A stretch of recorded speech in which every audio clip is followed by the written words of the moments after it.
Estamos en el capítulo 8 del libro del profeta Daniel y os invito a abrir vuestras Biblias allí. He dicho varias veces en el transcurso de este estudio que hay una especie de escuela, grupo de expertos, eruditos, que repudia el libro de Daniel. No quiere saber de este libro. Y la razón principal de por qué no quieren saber de Daniel es porque esa escuela, ese grupo de, entre comillas, expertos, no cree en lo milagroso, no cree en lo profético.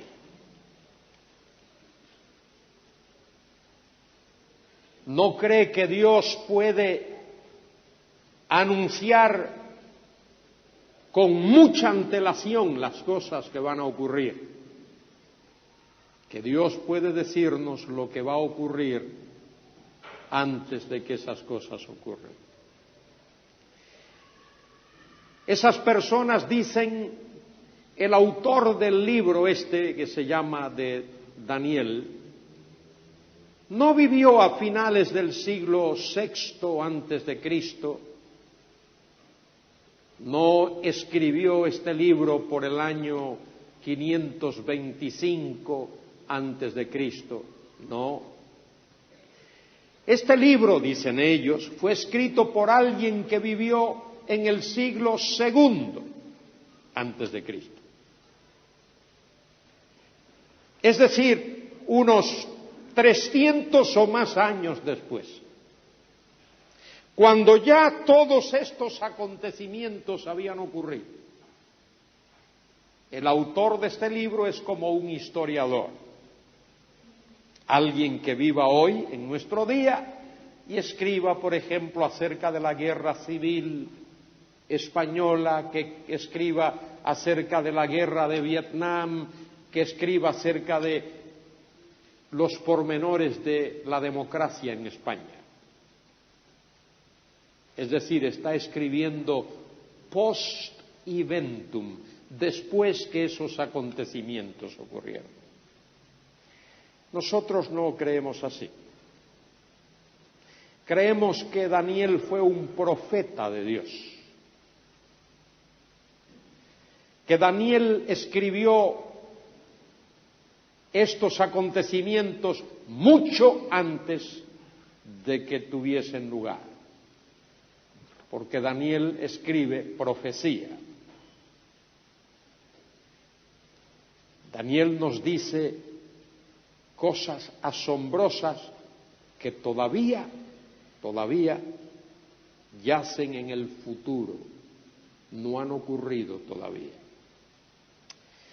Pero a veces Dios nos da un cuadro de algo que ha sucedido para enseñarnos la verdad. Dios nos dice, ¿veis esto?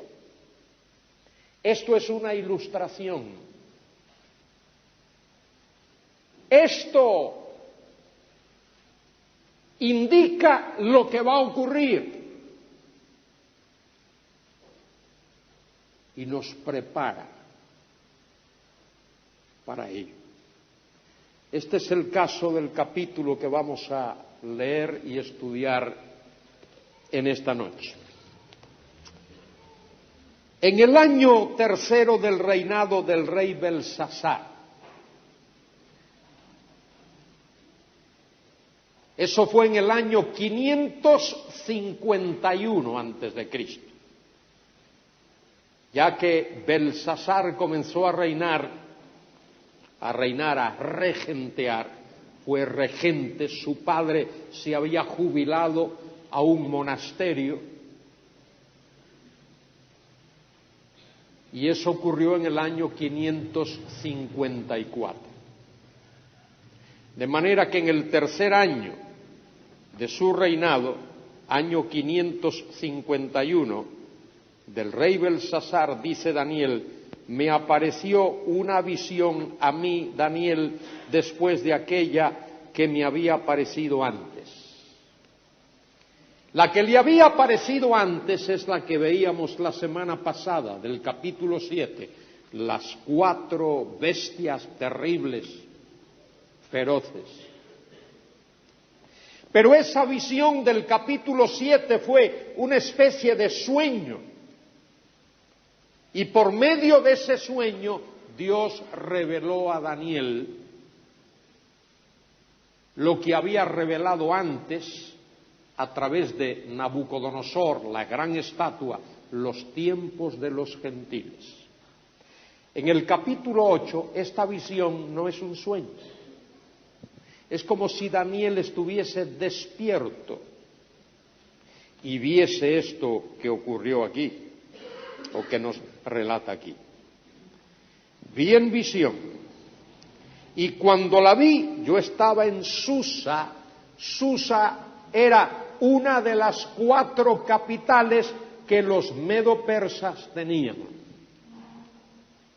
Estaba en Susa, una de aquellas capitales, que es la capital del reino de la provincia de Elam. Elam era un territorio que los medo-persas habían conquistado, habían adquirido, y allí habían puesto una de sus capitales, uno de los palacios. Vi pues en visión, estando junto al río Ulai, y mire toda la precisión histórica que Daniel da. Nos habla de Belsasar, personaje histórico. Nos habla de el año de su reinado cuando esto ocurrió. Nos habla de Susa, la capital. Nos habla de la provincia donde esa capital estaba, Elam. Y nos habla del río Ulai. Es decir, nos sitúa históricamente, geográficamente, dentro de las circunstancias cuando este acontecimiento que él nos va a relatar, esta visión tuvo lugar. Alcé los ojos y miré. Y aquí un carnero que estaba delante del río y tenía 2 cuernos. Y aunque los cuernos eran altos, uno era más alto que el otro y el más alto creció después. Mire el simbolismo que utiliza aquí Daniel. El carnero tiene 2 cuernos. Los 2 cuernos son altos, pero uno de esos 2 surge después. Ese carnero, si uno lee más adelante, observará, representa al imperio de los medo-persas. Los medos y los persas eran primos, por así decir. Es decir, pertenecían a la misma cultura, a la misma raza, aunque eran 2 naciones. Y por un tiempo estuvieron separados y hasta que pelearon el uno contra el otro. Pero en un momento en la historia los 2 pueblos se unieron, medos y persas. Los medos habían sido más famosos que los persas antes de esa unión, pero después de que esa unión tuvo lugar, los persas se hicieron más famosos porque su jefe, su caudillo, su rey, Ciro el Grande, era persa y fue un gran líder que logró unificar a las 2 naciones y tomó el mando. Él fue el que guió los ejércitos medo-persas en el año 539 para la captura de la ciudad de Babilonia. Muy bien. el más alto creció después. Vi que el carnero hería con los cuernos al poniente, es decir, hacia el oeste, al norte, al sur, y que ninguna bestia podía pararse delante de él. Él lo vencía, podía parar delante de él. Ni había quien escapase de su poder. Y hacía conforme a su voluntad y se engrandecía. Esa unión de los medos y los persas levantó un tremendo imperio. Territorio conquistado al norte como Asiria y la misma Babilonia. Y luego al oeste de ellos todo lo que era el Asia Menor, y al sur Egipto, y los medos y los persas lograron establecer, controlar un tremendo imperio, tremendo poder. Versículo 5. Mientras yo consideraba esto, he aquí un macho cabrío. Venía del lado del poniente, es decir, venía del occidente al oriente, sobre la faz de toda la tierra, sin tocar tierra. Es decir, ese macho cabrío venía con una velocidad tremenda, tan veloz que sus patas apenas tocaban la tierra. Y aquel macho cabrío tenía un cuerno notable entre sus ojos, uno solo, un cuerno notable entre sus ojos. Y vino hasta el carnero de 2 cuernos, que yo había visto en la ribera del río, y corrió contra él con la furia de su fuerza.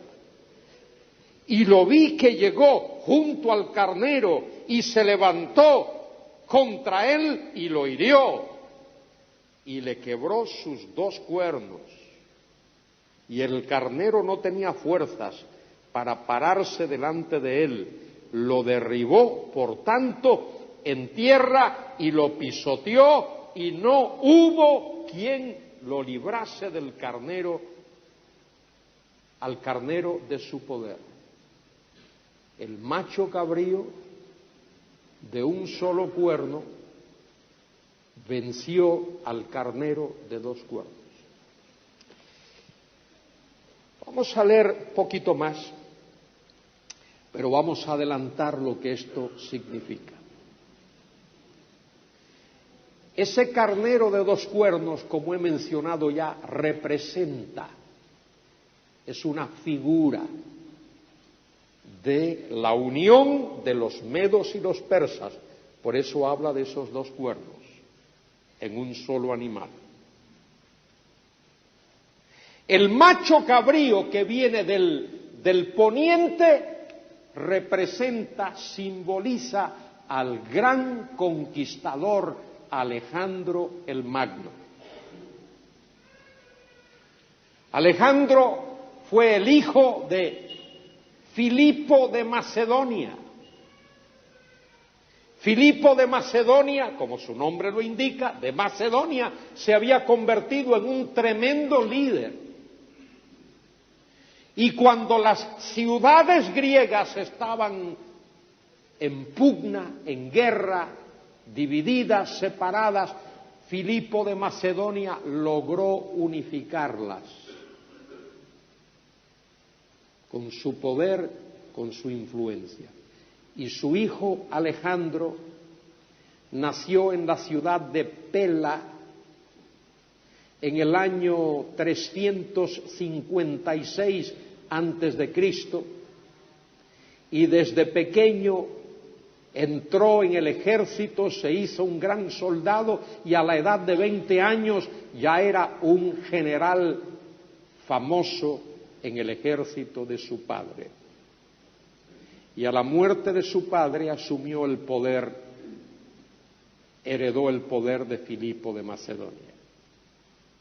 Alejandro tenía una especie de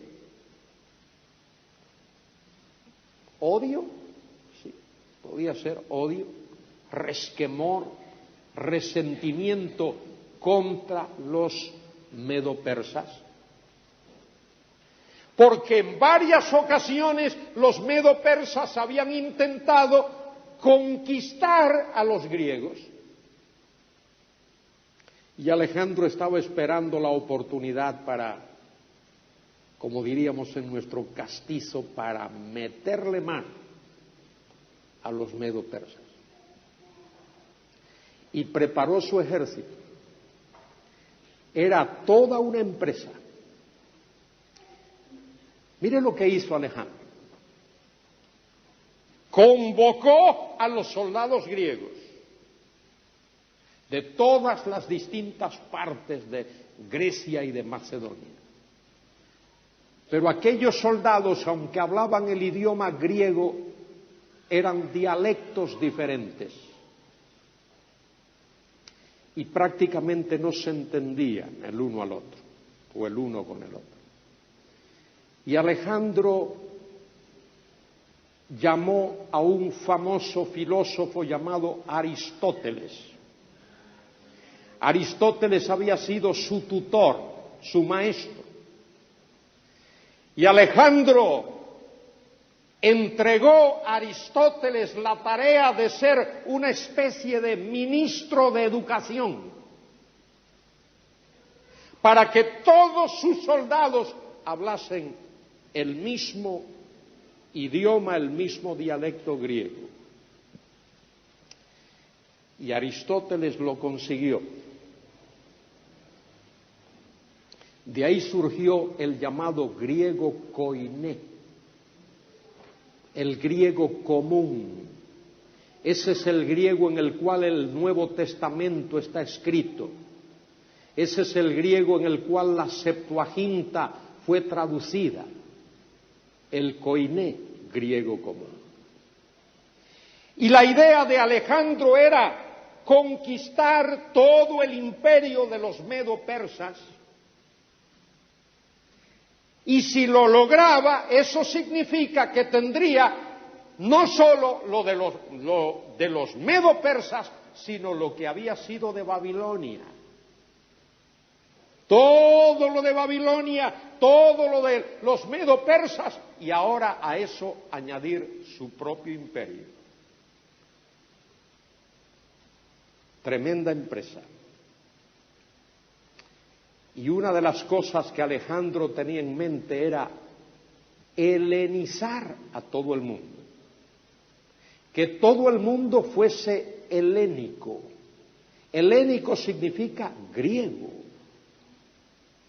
Que aceptasen y adoptasen la cultura griega. Que hablasen el idioma griego. Que adoptasen la religión o religiones de los griegos, las filosofías de los griegos, helenizar a todo el mundo. Eso se llamó el período de helenización, que comienza con Alejandro. Y Alejandro concentró sus fuerzas en la ciudad de Filipos, ciudad donde Pablo posteriormente fue y estableció una iglesia. Hechos 16. Porque allí en Filipos había minas de oro. Y con ese oro de esas minas, Alejandro financió su gran empresa. Y en el año 334 antes de Cristo, cruzó el estrecho de los Dardanelos y se topó con los sátrapas de los medo-persas y los derrotó de manera aplastante. Siguió adelante y en el año 331, junto a un río llamado el río Isos, se encontró con las tropas mismas ya del grueso de los medo-persas y los venció. Con su velocidad, con su capacidad militar, los venció.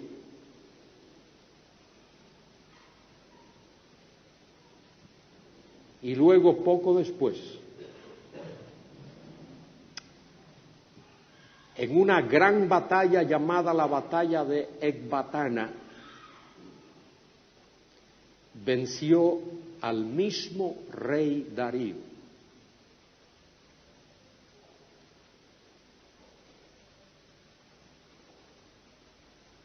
Y Darío, dice la historia, que se suicidó después de aquella derrota.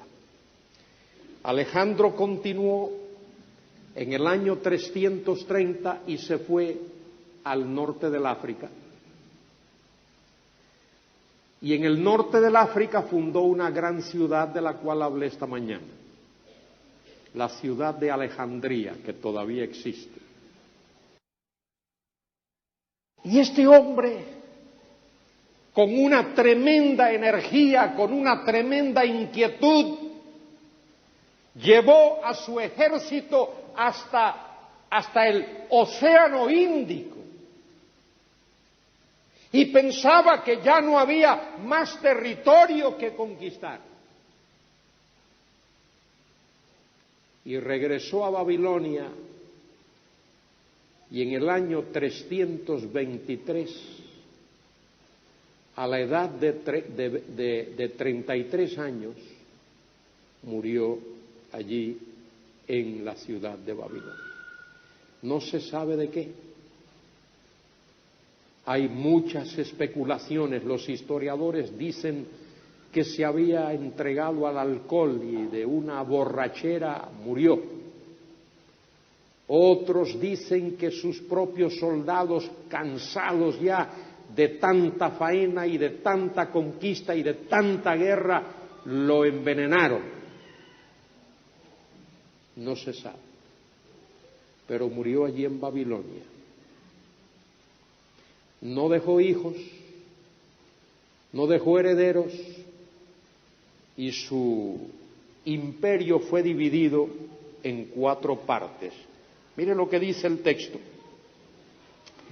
Dice, versículo 8, y el macho cabrío se engrandeció sobremanera, pero estando en su mayor fuerza, 33 años, aquel gran cuerno fue quebrado, roto, murió, y en su lugar salieron otros 4 cuernos notables hacia los 4 vientos de la tierra, los 4 puntos cardinales, sus 4 grandes generales: Casandro, Lisímaco, Seleuco y Ptolomeo. Sus 4 grandes generales se repartieron el reino, el imperio de Alejandro. Y ahora es cuando viene toda esta descripción, este drama profético. Y de uno de ellos salió un cuerno pequeño. De uno de esos 4 reyes generales, de uno de esos 4 reinos en que quedaba dividido el gran imperio de Alejandro, dice el versículo 9, salió un cuerno pequeño que creció mucho al sur, al oriente y hacia la tierra gloriosa. La tierra gloriosa se refiere a la Palestina. Ese del cual surgió ese cuerno pequeño, de aquí del capítulo 8, versículo 9, fue de la parte del imperio que estaba en Siria, de la familia de los selúcidas, de Seleuco o de los selúcidas. De esos 4 divisiones, 2 de ellas se convierten en sumamente importantes para el relato bíblico: Siria y Egipto. En Egipto reinaban los Ptolomeos y en Siria los selúcidas, de donde surge, como he dicho ya, este cuerno pequeño de Daniel 8:9. No se debe confundir el cuerno pequeño del capítulo 7 y versículo 13 con el cuerno pequeño del capítulo 8 y el versículo 9. Guardan alguna relación, pero no es el mismo. El del capítulo 7 es el personaje que va a surgir en los postreros tiempos, todavía no ha surgido. El del capítulo 7. El del capítulo 8 es una ilustración, prefigura, anticipa lo que va a ocurrir en el capítulo 7, lo que va a ocurrir cuando se cumpla lo que dice el capítulo 7. A ver si repasamos esto bien. El cuerno pequeño del capítulo 8 y versículo 9, lo vemos de ver ahora, fue un personaje histórico. Existió, vivió, hizo lo que iba a hacer y murió. Pero la vida de ese hombre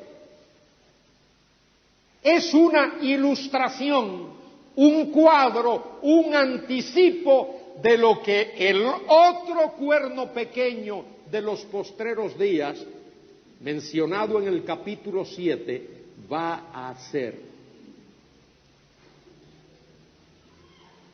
Esa es la diferencia. Y eso es lo que Daniel nos va a decir ahora. Dice en el versículo 10, se engrandeció hasta el ejército del cielo. Ese personaje que ya existió se engrandeció hasta el ejército del cielo. Es decir, este individuo desafió al mismo Dios. Y parte del ejército de las estrellas echó por tierra. Es decir, este individuo incluso peleó, guerreó contra el mismo ejército judío y contra los sacerdotes de la nación de Israel, y los pisoteó. Aún se engrandeció contra el príncipe de los ejércitos,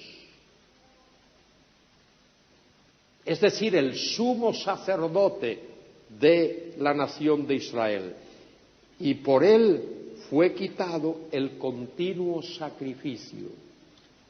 Cuando este individuo reinó, este personaje reinó entre los años 175 antes de Cristo y 164, invadió la ciudad de Jerusalén, penetró en la ciudad, penetró en el templo sagrado de los israelitas, en el lugar santísimo,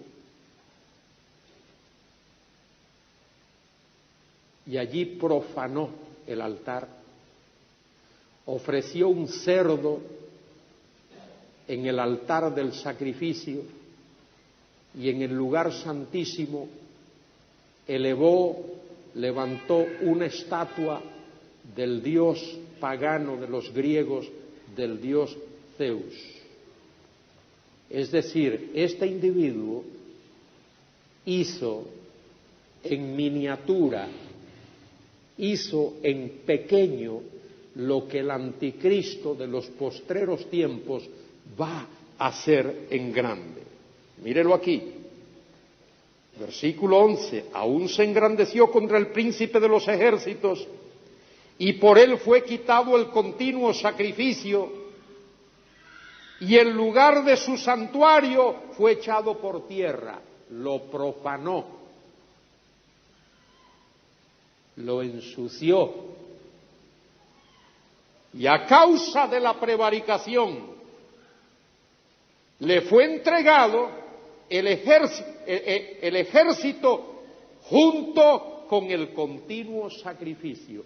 El sacrificio ya no pudo ser ofrecido, el continuo sacrificio, todos los sacrificios diarios y semanales y mensuales y toda la estructura religiosa de los hebreos fue quitada. Este individuo anuló, quitó, canceló la adoración en el templo.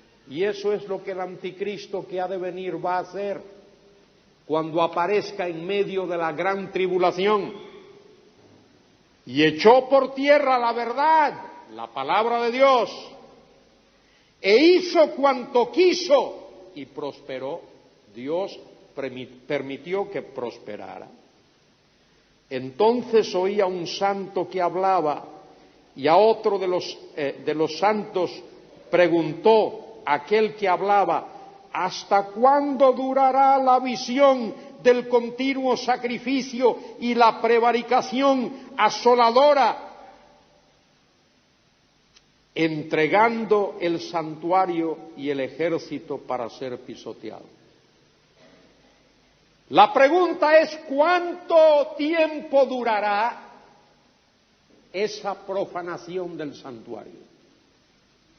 Y la respuesta es: él dijo, hasta 2300 tardes y mañanas. Eso equivale a 2300 días. 2300 tardes y mañanas.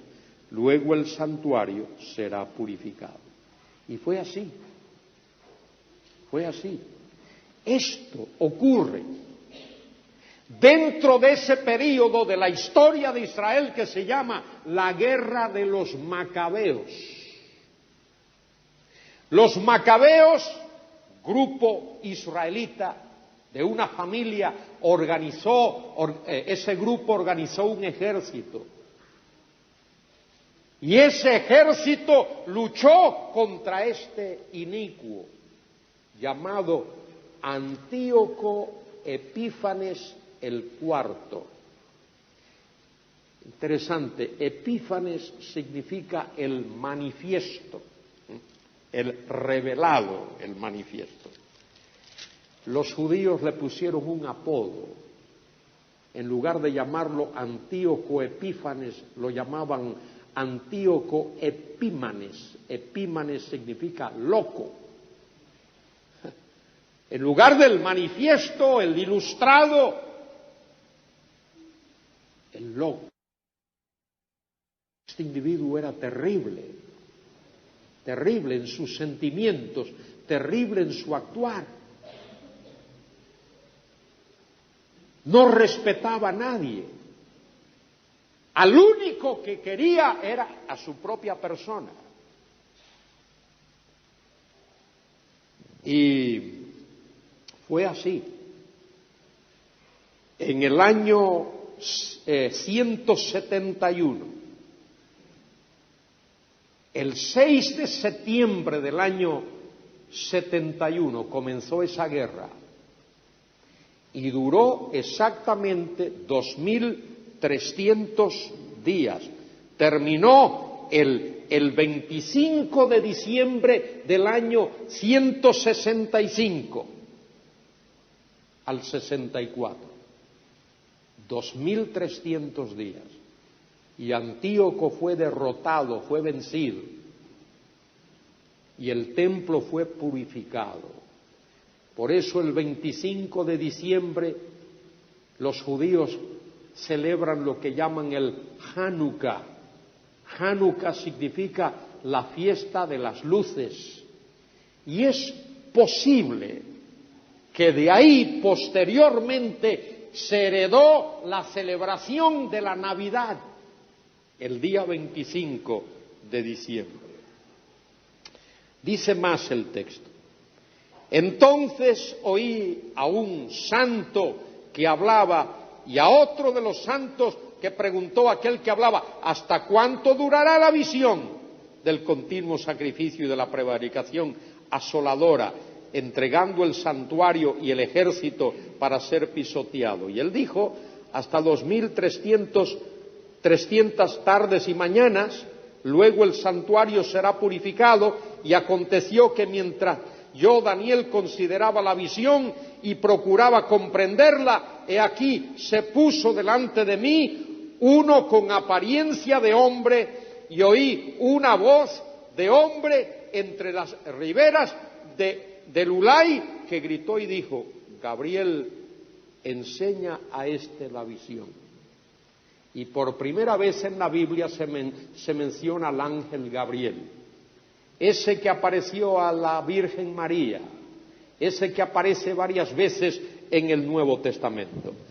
Daniel no entendía esta visión, y Dios manda al ángel Gabriel para que enseñe, para que revele, para que ilustre a Daniel respecto de lo que ha visto. Daniel mismo confiesa que no entiende, que no sabe, está perplejo, está debilitado. Vino luego cerca de donde yo estaba, y con su venida me asombré, y me postré sobre mi rostro. Pero él me dijo: entiende, hijo de hombre, porque la visión es para el tiempo del fin. Es decir, esta visión respecto de Antíoco Epífanes el IV, que históricamente tuvo lugar 300 años después de Daniel, Dios dice: la realidad de esa visión y su cumplimiento final es para el tiempo del fin, es para los postreros días, es para los últimos días. Todavía esto tiene repercusiones proféticas y teológicas que no se han cumplido. Mientras él hablaba conmigo, caí dormido en tierra sobre mi rostro, y él me tocó y me hizo estar en pie, y dijo: he aquí, yo te enseñaré lo que ha de venir al fin de la ira, porque eso es para el tiempo del fin. Y ahora el ángel Gabriel va a explicar a Daniel el significado de toda esa visión, de todo lo que ha visto y de toda esa realidad histórica. Y mire lo importante: Daniel no tiene que especular. Daniel no tiene que decir: me parece, me imagino, pienso, tengo la noción, tengo la inclinación o lo que sea. Mire, no tiene que especular para nada. El ángel de Dios le dice exactamente cuál es el significado de esto. Versículo 20: en cuanto al carnero que viste, que tenía 2 cuernos, estos son los reyes de Media y de Persia, lo que dije al principio. El macho cabrío es el rey de Grecia, Alejandro el Magno, y el cuerno grande que tenía entre sus ojos es el rey primero, Alejandro. Y en cuanto al cuerno que fue quebrado, y sucedieron 4 en su lugar, significa que 4 reinos se levantarán de esa nación, aunque no con la fuerza de él. Y al fin del reinado de estos, cuando los transgresores lleguen al colmo, se levantará un rey. Mire cómo se describe al Antíoco Epífanes: Epífanes, un rey altivo de rostro, entendido en enigmas, y su poder se fortalecerá, mas no con la fuerza propia, y causará grandes ruinas, y prosperará, y hará arbitrariamente, y destruirá a los fuertes y al pueblo de los santos. Es decir, perseguirá al pueblo de Dios, al pueblo de Israel. Eso es exactamente lo que el anticristo va a hacer en los postreros tiempos. El anticristo que va a surgir en los postreros tiempos, que surgirá de entre las naciones que una vez formaron el Imperio Romano y que probablemente son las mismas naciones que hoy constituyen la Comunidad Europea, de la cual nosotros somos parte. De ahí surgirá el anticristo, ese cuerno pequeño, y ese va a ser un engendro de Satanás. Va a ser la obra maestra de Satanás. Va a surgir de las mismas entrañas de Satanás. Va a surgir del mismo abismo. Y Satanás le va a dar su autoridad y su poder y su trono. Y Dios le va a permitir a Satanás que cumpla su deseo. ¿Cuál deseo? El deseo de reinar en la tierra por un tiempo. Dios le va a permitir que reine en la tierra por 3 años y medio. Esos 3 años y medio, cuando Satanás va a reinar en la tierra, será la segunda mitad de la gran tribulación. Él va a reinar sobre pueblos y naciones y lenguas. Esto lo dice Apocalipsis capítulo 13. Ese individuo, ese anticristo, justo en medio de la gran tribulación, sufre una herida mortal, muere, es herido de muerte. Y poco después va a resucitar de entre los muertos, porque él va a querer imitar a Cristo en todos los aspectos de la vida del Señor, incluyendo la muerte y la resurrección. Y cuando surge de entre los muertos, aparece otra vez ese personaje, el mundo va tras él. El mundo va a pensar que él tiene la solución a todos los problemas de la humanidad. Problemas sociales, problemas económicos, problemas de salud, problemas emocionales, todos los problemas, hasta religiosos.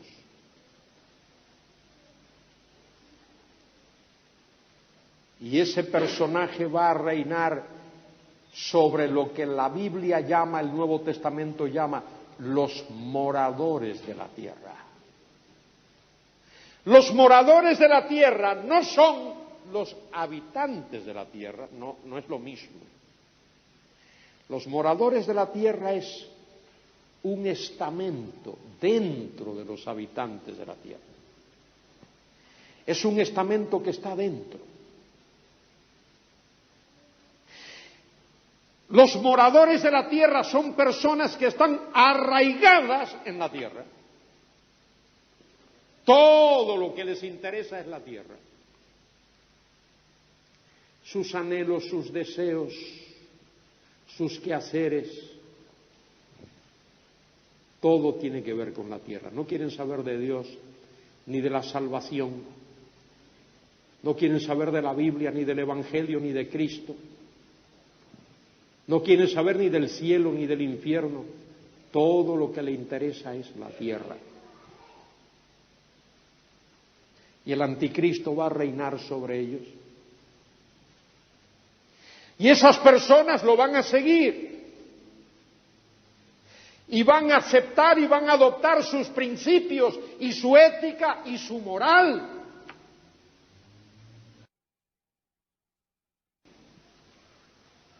Hoy día a lo mejor vemos indicios de esto en el mundo. No vemos la realidad, vemos indicios. La gente está por todo aquello que le produzca satisfacción personal, todo aquello que les haga sentirse bien, sea bueno, sea malo, sea ético, no sea ético, si les hace sentirse bien.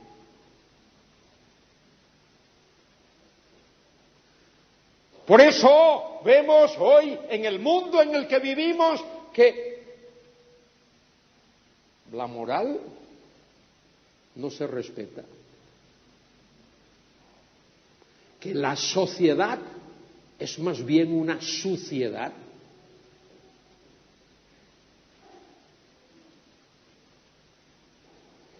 Y hombres y mujeres, y grandes y pequeños, y famosos, y filósofos, y científicos, y poetas, y escritores, y cineastas, pues ahí está. Todo vale. La mujer que tienes ahora no te cae bien, tú la dejas, hay otras. Y las mujeres hacen lo mismo. No le gusta el marido que tienen ahora, pues lo dejan y buscan otro. Y esa es la ética que se nos está dando hoy. Por la radio y por la televisión y por la prensa y por las películas. ¿Y quiénes son los ricos y famosos hoy día? ¿Quiénes son los que la gente aplaude y le da premios de todas clases? Óscars y Grammys y qué sé yo qué.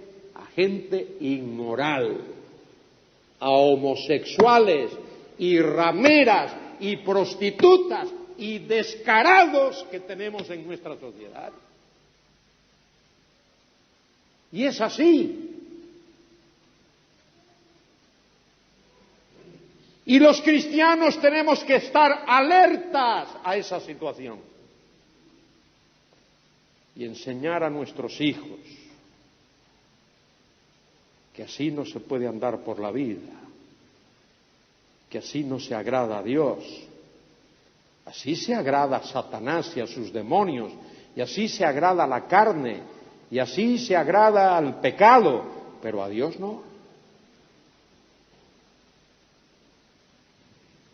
Y yo desafío a los padres de esta congregación y a los padres que ahora mismo me están escuchando, que enseñen a sus hijos los principios de la Biblia y los principios de Dios y la ética de la palabra y la autoridad de la Biblia. Ahí está.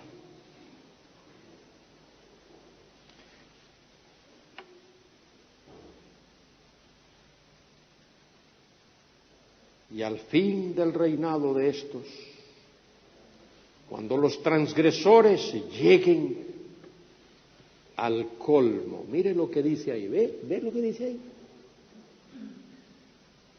ahí? Versículo 23, al fin del reinado de estos, cuando los transgresores lleguen al colmo. ¿Sabéis lo que es el colmo? El colmo es rebosado. Ya no le cabe más.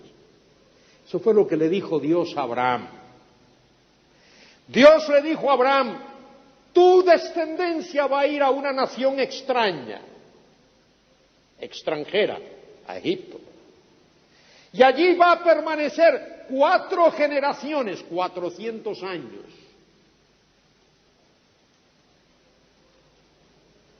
Mas cuando llegue a su colmo, la maldad del amorreo los sacaré de allí.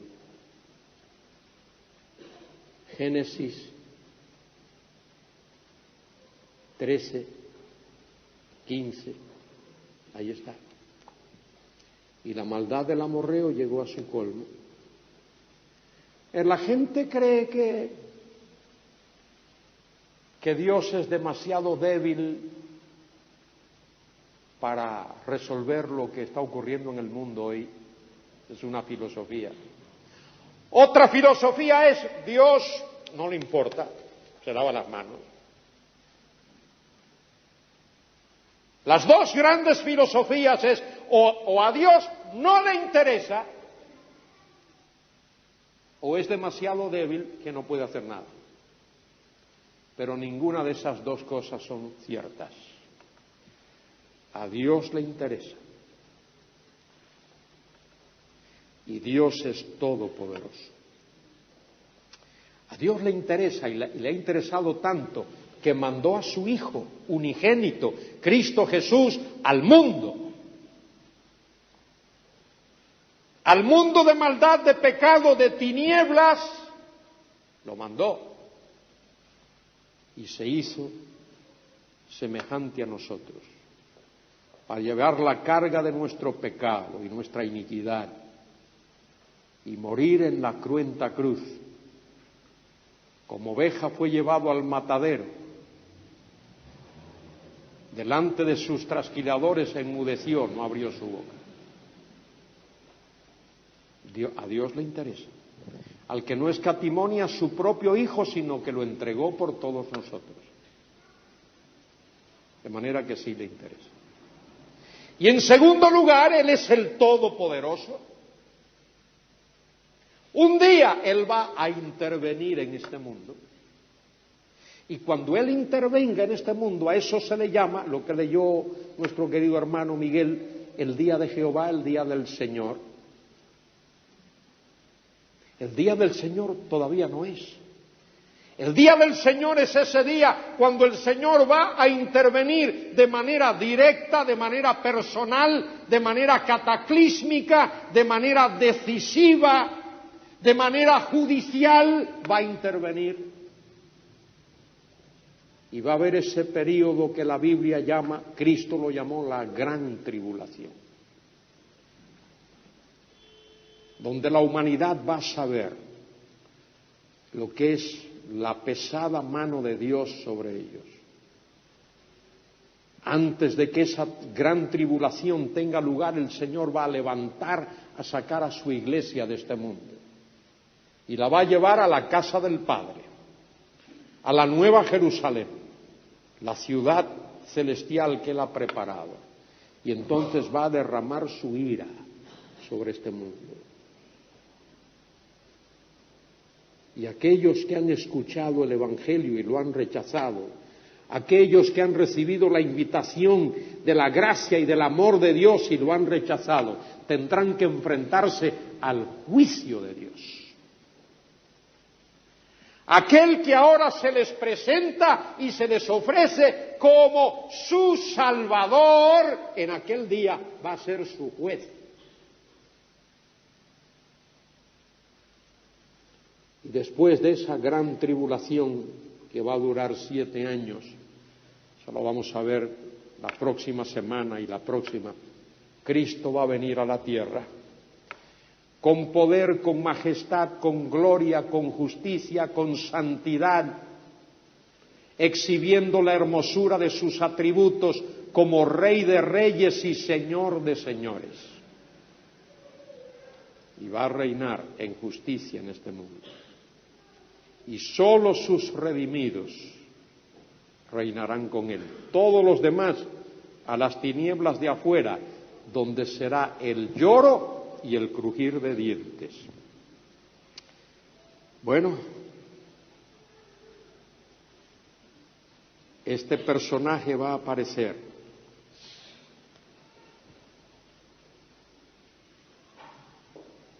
Pero Dios, el Señor Jesucristo, lo va a destruir con la espada que sale de su boca. El pasaje que se nos leyó allí en Segunda a los Tesalonicenses describe a este individuo. Mire lo que dice. Dice: nadie os engañe en ninguna manera, porque no vendrá sin que antes venga la apostasía y se manifieste el hombre de pecado, el hijo de perdición, el cual se opone y se levanta contra todo lo que se llama Dios o es objeto de culto, tanto que se sienta en el templo de Dios como Dios, haciéndose pasar por Dios. Y luego dice en el versículo 8, entonces se manifestará aquel inicuo a quien el Señor matará con el espíritu de su boca y destruirá con el resplandor de su venida. Y esa es la palabra. Y ese es el mensaje. Y si Dios te ha hablado a ti en esta noche, abre tu vida y da cabida al Señor Jesucristo. No vivas en los caminos de Satanás. No satisfagas los deseos de tu carne, ni de tus pensamientos. Ríndete a Cristo para que Él te perdone y te dé el regalo de la vida eterna. Unos breves segundos, inclinamos el rostro. John Newton escribió aquel precioso himno, sublime gracia la del Señor, que a un pecador salvó. Estuve ciego, mas ahora veo, perdido y fui hallado. Tal vez esa es tu situación. Si quieres dar cabida a Cristo en tu vida, ahora mismo ahí donde estás, para poder orar por ti, pon tu mano en alto. No me demoro mucho, unos breves segunditos, si lo quieres hacer ahora mismo. No estoy aquí para presionar a nadie, solo para hacerte la oferta de Dios. La oferta que te dice que Él perdona todos tus pecados y te da el regalo de la vida eterna. ¿Quieres poner tu fe en Él ahora mismo? Alza tu mano para orar por ti. ¿Habrá alguien? Una persona que dice, quiero poner mi fe en Cristo ahora mismo.